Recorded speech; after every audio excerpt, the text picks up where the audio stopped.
Good morning guys, कैसे हैं आप सभी का स्वागत है अपने चैनल को सागर भारद्वाज पर। आज की जो सुबह है आपके लिए बहुत बड़ी खुशखबरी लेकर आई है। वैसे तो नोटिफिकेशन कल रात रिलीज हो गया था, लेकिन अब आपके लिए डिटेल एनालिसिस लेकर आया हूं मैं। दिल्ली पुलिस का नोटिफिकेशन रिलीज हो गया है और फॉर्म भरने स्टार्ट हो गए हैं।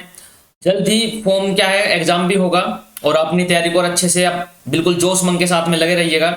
दिल्ली पुलिस का नोटिफिकेशन में क्या एज रिक्वायरमेंट है, हाइट का क्या है, फिजिकल क्या है, कि क्या 12th पास चाहिए, डेट एग्जाम कब है, डीएल किसके लिए चाहिए किसके लिए नहीं चाहिए, सभी बातें हम इस क्लास में करेंगे। ठीक है, तो मैं आपका एजुकेटर स्वागत करता हूं आप सभी का।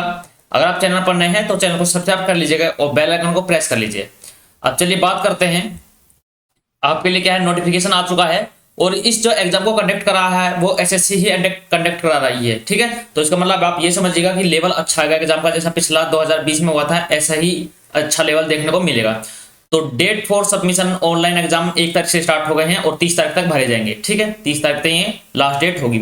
अब बोला गया करेक्शन विंडो के लिए क्या होगी, 3 तारीख से 4 तारीख, जो 3 अब से अक्टूबर है और 4 अक्टूबर, 3 और 4 अक्टूबर क्या है करेक्शन विंडो की। अगर आप फॉर्म में कुछ गलती कर लेते हैं तो आप सही कर सकते हैं। ठीक है, आपका जो एग्जाम होगा कंप्यूटर बेस्ड होगा। अब देखो यहाँ डेट दी गई दिसंबर 2023, लेकिन आपको क्या होगा कि नवंबर और दिसंबर, पहले बोला गया कि 14 नवंबर से और 5 दिसंबर तक डेट है। और अभी जो एसएससी है उसने क्या किया है कि अपना मतलब कैलेंडर जारी किया है, कैलेंडर में भी उसने डेट नवंबर और दिसंबर दी है। तो आप ये मान के चलिए कि 14 नवंबर से ही एग्जाम होगा। हो सकता है थोड़ा लेट हो जाए, लेकिन आप 14 नवंबर को ही टारगेट करके चलिएगा। ठीक है, उसे ही मानिए कि वहां आपका एग्जाम हो जाएगा। चलिए अब आगे चलते हैं।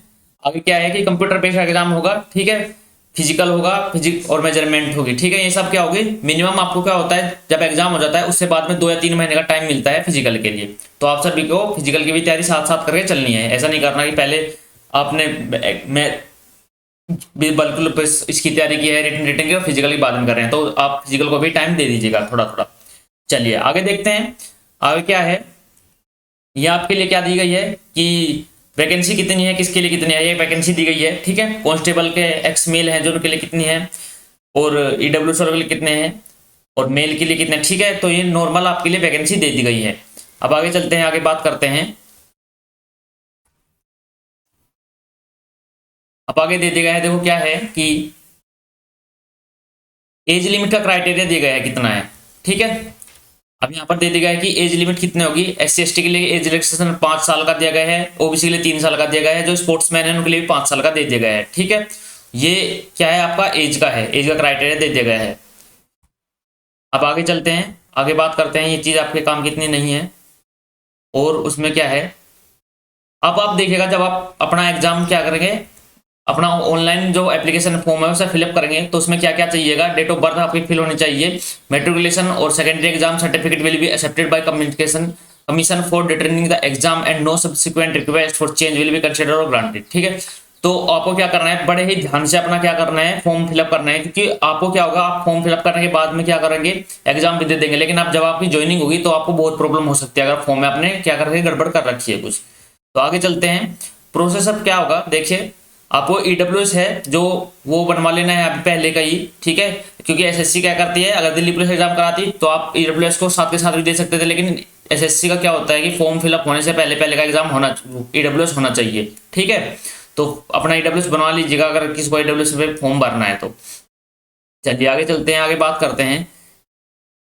आगे आप बात करेंगे कि ये 10 प्लस 12 बेस पे एग्जाम होता है, सबको पता है। और इसमें एक बड़ी मेन चीज जो है वो आपको क्या याद रखनी है कि देखो बोला गया है कि जो मेल कैंडिडेट्स हैं, मेल कैंडिडेट्स के पास में जो है, देखो male candidates must possess a valid driving licence for LMV light motor vehicle. मतलब क्या है कि जो मेल है उनके लिए ही बस ड्राइविंग लाइसेंस की आवश्यकता है। ठीक है, फीमेल के लिए ड्राइविंग लाइसेंस की आवश्यकता नहीं है। मैंने पहले वीडियो में बताया था कि मेल के लिए ड्राइविंग लाइसेंस की आवश्यकता है, फीमेल के लिए नहीं है। और ये जब कब आपकी जरूरत पड़ेगी है, जब आपका फिजिकल होगा तब आपको जरूरत पड़ेगी। और लर्निंग जो लाइसेंस होगा वो एक्सेप्टेबल नहीं है, सीधा सीधा लिख दिया गया है कि लर्नर जो होंगे लाइसेंस का एक्सेप्टेबल नहीं होगा। तो आपको अपना क्या है लाइट रखना है, और अगर आपका लाइट अब तक नहीं हुआ तो करवा लीजिएगा।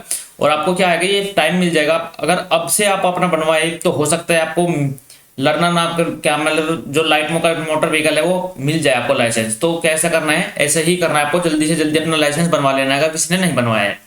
अब आगे बात करते हैं। ठीक है, और आगे क्या दे दिया गया, इसमें दे दिया गया है कि देखो नीचे दिया गया है जो एग्जाम डे, वो जो क्लोजिंग डेट है विंडो की, उससे पहले पहले ही अपना जो है अपना फॉर्म फिलअप कर ले, क्योंकि बाद में क्या होता है आप सभी को पता है एसएससी की साइट बहुत ज़्यादा सर्वर उसके हैंग हो जाते हैं, वो नहीं भर पाते लास्ट के टाइम में। ठीक है, तो जितना जल्दी हो सके 20 तारीख तक आप सभी अपना फॉर्म फिलअप कर लीजिएगा। आज कर लीजिए या फिर कल कर लीजिएगा। मैं आपको एक वीडियो लेकर आऊंगा जिसमें आपको फॉर्म कैसे फिलअप करने हैं, आपको कितना टाइम देना है, कैसे मतलब क्या छोटी छोटी मिस्टेक्स नहीं करनी है। ठीक है, चलिए आगे चलते हैं। अगर आपके पास एनसीसी सर्टिफिकेट है और एक्स्ट्रा कोई सर्टिफिकेट है तो उनके लिए भी आपको क्या दे दिया गया है, देखो क्या दे दिया गया है। इसमें बोला गया है कि अगर आपके पास एनसीसी सर्टिफिकेट है सी कैटेगरी का, तो उसमें क्या होगा 5% of maximum marks of examination मिलेंगे, इंसेंटिव मिल जाएगा, बोनस मिल जाएगा। ठीक है, आपके पास अगर ये है, अगर आपके पास सर्टिफिकेट है तो उसका यूज करना है, कोई भी सर्टिफिकेट क्यों ना हो। अब यहाँ पर दे दिया गया है कैसे अप्लाई करना है। देखो इसमें क्या दिया गया है, application must be submitted in online mode only through the official website. ठीक है, एसएससी हेडक्वार्टर एसएससी के थ्रू भरना है। उसमें क्या है एनेक्सर, ये फर्स्ट सेकंड थर्ड दे दिए गए हैं, इनको भरना है। द फोटोग्राफ ऑफ कैंडिडेट, देखो क्या बोला गया कि the photograph of the candidate should not be more than 3 months old. 3 महीने से पुराना फोटोग्राफ नहीं होना चाहिए। ठीक है, फोटोग्राफ विदाउट कैप होना चाहिए, विदाउट स्पेक्टिकल्स होना चाहिए, और दोनों कान दिखने चाहिए, शोल्डर दिखने चाहिए दोनों तरीके से। ठीक है, तो ये बोला गया है। आगे बात करते हैं और क्या दे दिया गया है। बोला गया है कि फोटोग्राफ पे कोई डेट भी नहीं होनी चाहिए, वैसे आप रख सकते हैं लेकिन फोटोग्राफ पे कोई डेट मत करिएगा। ठीक है, क्योंकि प्रॉब्लम हो सकती है फिर बाद में जाके। और अपने अच्छा तरीके से आपको क्या करना है, फॉर्म फिलअप करना है। आपके लिए जो फीस होगी, फीस क्या बोला गया है, देखो फीस पेबल 100 रुपीज, तो 100 रुपये फीस है आपकी। ठीक है, और 100 रुपये फीस है। और before submission the online application candidates must check that they have filled correct details in each field of the form. ठीक है, तो आपको क्या करना है, बिल्कुल चेक कर कर एक एक वर्ड, अपना नाम, अपना माता का नाम, पिता का नाम, सब कुछ अच्छे से भरना है। विंडो करेक्शन क्या होगा, 3 से 4 है, दे दिया गया है। अब आपको लिए क्या है, सेंटर दे दिए गए हैं कि सेंटर आप कहाँ कहाँ डाल सकते हैं। आपको सेंटर के बारे में पता है, आप कहीं भी सेंटर डाल सकते हैं जहां आपकी इच्छा होगी, ईआर में, नॉर्दर्न रीजन में, वेस्टर्न रीजन में, ये सब सेंटर्स हैं। और क्या होगा, जो आपका एग्जाम होगा वो क्या होगा, कंप्यूटर बेस्ड होगा। और क्या बोला गया है, जो फिजिकल होगा क्या होगा, देखो फिजिकल क्या होगा, medical examination candidates, recommended candidates होंगे, marks score by candidate the computer based examination. अगर किसी का क्या है, जब आपके ज्यादा नॉर्मलाइजेशन होगा, इसमें मेन चीज क्या है, नॉर्मलाइजेशन भी है, और नॉर्मलाइजेशन के बाद आपका जो स्कोर होगा उसके बेस पर क्या मेरिट लगेगी, और फिर आपके लिए मेडिकल के लिए बुलाया जाएगा। और इसमें क्या कर देगा, मेन चीज देखो क्या है, मेन चीज इस बार ये दे दी गई कि बहुत ज्यादा प्रॉब्लम होती है कि 1/3 की नेगेटिव मार्किंग होगी, 1/3 की नेगेटिव मार्किंग होगी, लेकिन नेगेटिव मार्किंग 1/4 की कर दी गई है। फिर से नेगेटिव मार्किंग 1/3 पर आई थी कि 1/3 होगी, लेकिन अब से फिर से क्या होगा, 1/4 कर दी गई है। अब देखिए अब क्या है, सिलेबस क्या है, मैं पहले भी वीडियो में बताया था आपको सिलेबस क्या है। सिलेबस में कोई भी चेंज नहीं है। जनरल नॉलेज या करंट अफेयर के क्या है, 50 क्वेश्चन होंगे 50 मार्क्स के। रीजनिंग के क्या 25 question 25 marks, numerical ability 50 question 15 marks, और कंप्यूटर 10 क्वेश्चन 10 मार्क्स, और ओवरऑल 100 क्वेश्चन 100 मार्क्स, और 90 मिनट का आपका पेपर होगा। अब देखो ये बोल देगा नेगेटिव मार्किंग जो होगी वो क्या है, नेगेटिव मार्किंग में दे देगा कि 25 मार्क्स की 0.25 की होगी, मतलब 1/4 की नेगेटिव मार्किंग होगी। अब जनरल नॉलेज में क्या क्या आता है आप सभी को पता है, रीजनिंग में भी क्या आता है। ठीक है, तो ये क्या था, ये आपके लिए ओवरऑल बता दिया कि आपका एग्जाम पैटर्न क्या होगा, कैसे होगा। अब आगे बात करते हैं एज लिमिट के बारे में। ठीक है, फिजिकल एंड्योरेंस, अब 30 साल क्या है, अब तक के 30 साल जो हैं, जिनकी 30 साल तक एज, उनकी क्या 6 मिनट में कितना 1600 मीटर दौड़ना है। लॉन्ग जंप कितना होगा 14 फीट, और हाई जंप कितना होगा, हाई जंप ये होगा। तो क्या होगा, जो फिजिकल है वो बहुत ज्यादा टफ नहीं है, लेकिन क्या होगा कि अगर इसकी तैयारी नहीं करोगे तो आपके लिए बहुत टफ हो जाएगा, तो उसको साथ में लेकर चलना है। लॉन्ग जंप और हाई जंप में बहुत ज्यादा बच्चे निकलते हैं। ठीक है, तो आपको याद रखना है, ध्यान रखना है इन चीजों का। देखो स्टैंडर्ड जो फिजिकल मेजरमेंट है मेल कैंडिडेट्स के लिए कितना है, हाइट जो है मिनिमम 170 सेंटीमीटर होना चाहिए। ठीक है, 5 centimetre for resident hill area, जो रेजिडेंट हिल एरियाज के उनके लिए क्या है 5 सेंटीमीटर का क्या मिलेगा, आपको छूट मिल जाएगी। जैसे गोरखाज होते हैं, गढ़वाली होते हैं, इनके लिए। ठीक है, जो हिमाचल प्रदेश से होते हैं, इन सब के लिए। और SC ST के लिए 5 सेंटीमीटर की है। आगे बात करें हम, अगर ये सब हो गए, अगर मेल फीमेल के लिए बात करें हम, अगर हम फीमेल की बात करें तो फीमेल में क्या है, फीमेल में 8 मिनट में क्या है 1600 मीटर है, और लॉन्ग जंप 10 फीट है। ठीक है, ऐसे आपको दे दिया गया है। स्टैंडर्ड फिजिकल क्या होता है, और 157, देखो मिनिमम हाइट जो है फीमेल के लिए कितनी होनी चाहिए, 157 सेंटीमीटर होनी चाहिए। 2 सेंटीमीटर का इनको क्या है, इनको छूट दे दी गई है जो हिल एरियाज के होते हैं। आगे बात करते हैं, अगर हम आगे बात करें तो क्या होगा, मेडिकल के बारे में बता दिया गया है आपको कैसे होगा। टैटू होना चाहिए। टैटू क्या होता है, देखो टैटू और on various parts of the body are permissible as per the details given below. ठीक है, टैटू के बारे में बता दिया गया है, आप क्या होना नोटिफिकेशन में आप पढ़ सकते हैं। और आगे बात करें हम तो आगे बात क्या है इसमें, अब इसमें और कुछ ऐसी बात नहीं रिपोल आपके लिए ओरिजिनल आईडी कार्ड जो होना चाहिए, ठीक है, ओरिजिनल वैलिड फोटो प्रूफ होना चाहिए, डेट ऑफ बर्थ होना चाहिए, जिसमें एडमिशन सर्टिफिकेट। आपको क्या क्या चाहिए देखो, आधार कार्ड हो सकता है, वोटर आईडी कार्ड हो सकता है, ड्राइविंग लाइसेंस होता है, पैन कार्ड, आईडी पासपोर्ट, और एम्प्लॉयर आईडी हो सकती है, एक्स सर्विसमैन की आईडी हो सकती है, या कुछ और आईडी हो सकती है, ठीक है। डॉक्यूमेंट वेरिफिकेशन की बात करें तो डॉक्यूमेंट वेरिफिकेशन में आपको क्या होगा देखो, 10th का होगा जो, ठीक है, matriculation secondary certificate, essential education certificate होगा, और ड्राइविंग लाइसेंस होगा, ठीक है। ये क्या होगा, लर्निंग नहीं होना चाहिए, लाइट होना चाहिए, कास्ट सर्टिफिकेट होगा, और हिल एरिया का होंगे तो उसके लिए होगा ईडब्ल्यूएस का सर्टिफिकेट चाहिएगा, और जो भी सर्टिफिकेट होगा आपके लिए बता दिए जाएंगे, ठीक है। कहीं पे अगर कहीं नौकरी कर रहे हैं तो आपको क्या करना है, वहां का डिस्चार्ज सर्टिफिकेट भी लेकर जाना होगा, और आपको जो भी आवश्यकता होगी वो आपको बता दिया जाएगा लास्ट टाइम पे। अगर स्पोर्ट्स का सर्टिफिकेट है तो प्लीज जो भी आपके पास सर्टिफिकेट है उनको तैयार कर लीजिएगा, और उनको क्या है बताना है कि आपके पास स्पोर्ट्स का सर्टिफिकेट है या नहीं है, ठीक है।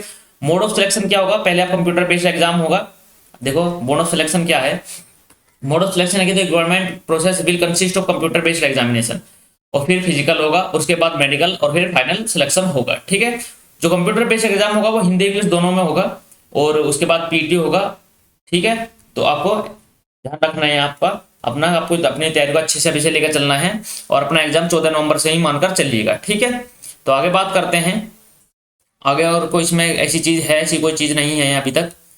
आपको क्या करना है, और आपको पता है ना जो ये क्या नाम लेते हैं छूट मिली है, जो SC ST को मिली है न मिली है, तो क्या हुआ इन्होंने पहले ही अपना क्या हाईकोर्ट में डाल दी थी, जाहिर अपनी याचिका डाल दी थी एज को लेकर, और जिसने याचिका डाल ली है तो उन्हें छूट मिली है, जिन्हें नहीं डाल ली उन्हें नहीं मिली है। तो ऐसा इस बार हो गया है, आप ऐसा मुश्किल है कि अब आप याचिका डालो और छूट मिल जाए आपको, ऐसा नहीं हो सकता। वन टाइम पासवर्ड कैसे करना है, देखो ये चीज आपको मैं आपको बताऊंगा कि आपको फॉर्म फिलअप कैसे करना है, आपको प्रॉपर इसके लिए एक वीडियो लेकर आऊंगा, ठीक है। तो आपको अगर वीडियो अच्छी लगे तो प्लीज लाइक कीजिएगा, चैनल को सब्सक्राइब कर लीजिएगा। आपको बिल्कुल भी ऐसे फोटो नहीं रखने हैं, देखो नॉर्मल जो ऊपर का फोटो है ना, देखो मैं आपको जूम करके दिखाता हूँ, जो ये फोटो है ये बिल्कुल एक्सेप्टेबल है, ठीक है, ये एक्सेप्टेबल फोटो है। लेकिन अगर आप ऐसे ब्लर फोटो है तो नॉन एक्सेप्टेबल, आपका चेहरा चेहरा दिख रहा है, आपको ऐसे हैट लगा लिए ब्लर हो गया, ठीक है, आपने क्या कहा स्पेक्टेकल्स लगा लिए, आपको ऐसे फॉर्म जो फोटो है फॉर्म पर आप लगाएंगे तो आपका फॉर्म एकदम से रिजेक्ट हो जाएगा, आपका फॉर्म एक्सेप्टेबल नहीं होगा, ठीक है। तो आपको ये छोटी छोटी गलती नहीं करनी है। अब आगे बात करते हैं, अगर कुछ आगे छूटा है तो इसमें आपके लिए कुछ नहीं है ऐसा। यहाँ पर आपका क्या होता है, नॉर्मल जो इन्फॉर्मेशन थी वो आपको कंप्लीट हो गई है। आपको मैं बताऊंगा कि आपको फॉर्म कैसे फिलअप करना है अगली वीडियो में। तब तक के लिए take care, bye bye, love you all, जय हिंद जय भारत। अपना एग्जाम अच्छे से देना है, बिल्कुल भी क्या होना है, नर्वस नहीं होना है इस बार, और अपनी तैयारी करनी है, और खाकी जो है हमारा जो मिशन है खाकी वर्दी उसको लेकर रहना है, ठीक है। तो जल्दी मिलते हैं अगली वीडियो में, तब तक के लिए टेक केयर।